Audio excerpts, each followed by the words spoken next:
Hello, I'm Ruben, and today I want to talk a bit about our industrial experience in mining for graph-based library usage patterns in legacy COBOL systems. So COBOL is a language, it's decades old, yet still millions upon millions of lines of COBOL are run each and every day in ATM transactions, in the banking industry, and really everywhere you look. So a lot of these code bases are very large and very old, and every once in a while they might have to be migrated to a new platform. And if these code bases use libraries, the libraries will also have to be migrated to that new platform. But in some cases that's infeasible because of legal issues, because of technical issues, so they have to be re-implemented. Now you're not going to be re-implementing a library without properly gauging how much effort it would take, and to do that you really need to understand how these libraries are used. So one way to do exactly that would be to extract all of the library usages from a COBOL codebase, use some sort of pattern mining algorithm on these library usages, and inspect the resulting library usage patterns to then estimate the amount of effort that it would take to modernize these. So there's also already been a lot of research in library usage pattern mining, especially for object-oriented languages. For legacy languages, not so much. So, for example, you have GrooMiner, which uses Groums or graph-based object usage models for Java methods.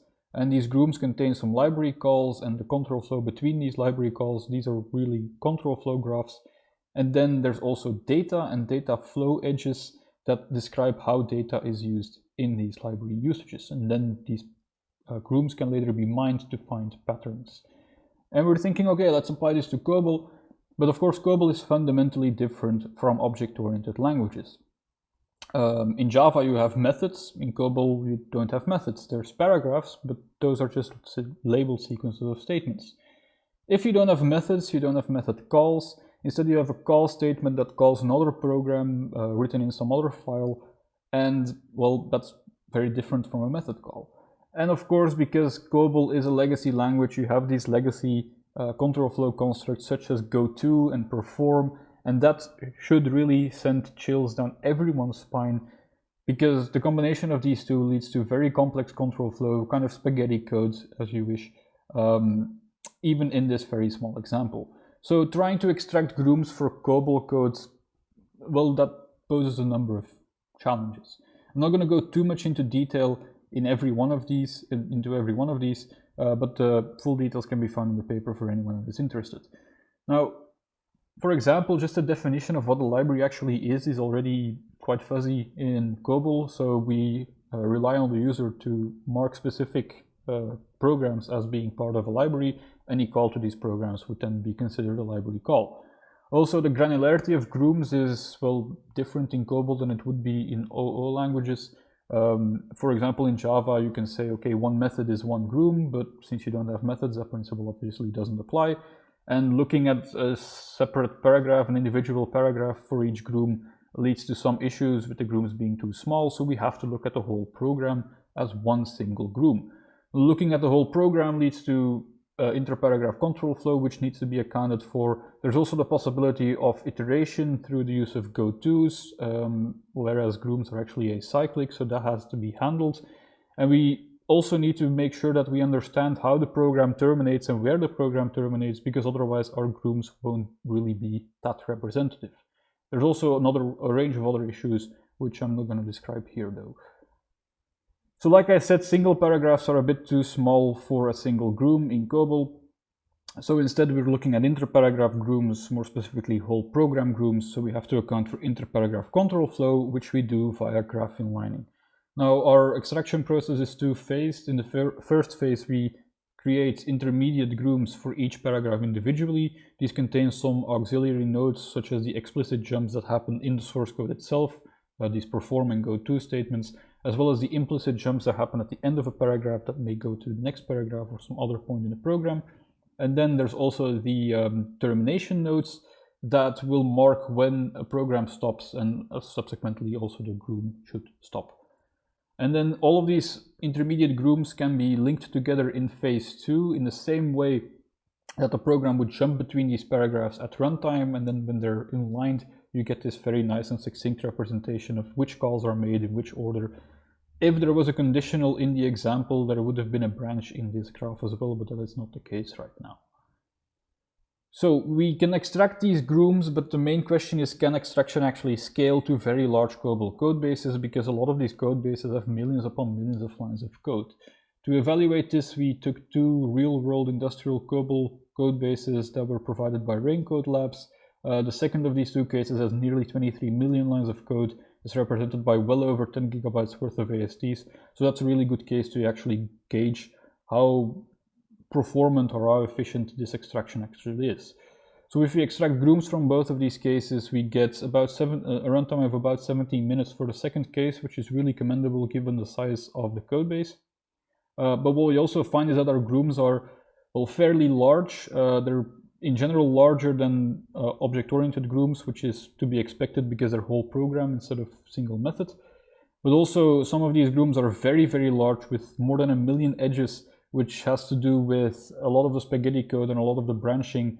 And we already expect that these Grooms probably won't be able to be mined by any mining algorithm right now. So we created a third corpus, the limited case 2 corpus, where we remove any graph that has more than 100 call nodes from consideration. Now, speaking of mining, we're also looking into whether mining actually scales and whether mining actually can be done in reasonable time for these cases. We took the 3 corpora from the previous slide, and then we also took 2 different approaches on mining. We have the original Groum miner approach, which is an a priori pattern growth algorithm. We made some memory optimizations to make it handle very large graphs, but the core algorithm remains the same. And on the other hand, we have Big Groum, which does some optimizations. It uses clustering to partition the Grooms. It uses slicing to shrink the Grooms, and then uses set solvers and set formulae to find the frequent patterns. And it has been shown to scale better than Groum miner, at least for Java code. Now, we're wondering whether that will apply to COBOL Grooms as well. And when we run these things, unfortunately, we find the exact opposite case. It doesn't really scale well for our COBOL Grooms. But first and foremost, our full case 2 corpus, neither of the 2 approaches actually mine this properly. Groum miner runs out of memory, even though there was 32 gigabytes of heap space assigned to it. Big Groum runs into overflow issues with the formulae, so it can also not actually mine any of these graphs. Some of these graphs are just too large for either of the 2 approaches. But for the limited case 2 corpus, we find that Groum miner takes about 2 hours, producing 7 patterns. Big Groum, on the other hand, takes more than 10 hours and doesn't produce any pattern whatsoever, which is really surprising because we expected it to scale better than Groum miner, and evidently it doesn't. So we looked into why this actually happens, and if you look at the architecture of Big Groum, it actually takes all of these library usages. It uses frequent item set mining to cluster them into separate clusters based on the call labels, based on the methods or the programs that are called in these Grooms. So one cluster would contain all of the Grooms that call the same programs, and then these are further sliced and fed into a set solver to find the frequent patterns. For Java, this works because you have a lot of different APIs, you have a large alphabet of different call labels, so we can get a large number of clusters that don't contain that many graphs each. And these graphs can then also be further sliced and fed into the set solver. Whereas in our case, we have, for example, for the limited case 2 corpus, we have 3,500 programs, but only 13 unique call labels. So we only get 1 cluster after the clustering. This cluster contains all of the Grooms. They cannot be further sliced. They're fed into the set solver as is. These calls are very expensive and it doesn't find any pattern whatsoever. So the bottom line is that Big Groum actually makes some assumptions about the nature of these Grooms that doesn't hold for COBOL Grooms. So to conclude, I've presented an approach of mining library usage patterns in COBOL codes. I've talked a bit about the challenges that we ran into, mainly interparagraph control flow and how we overcome these challenges.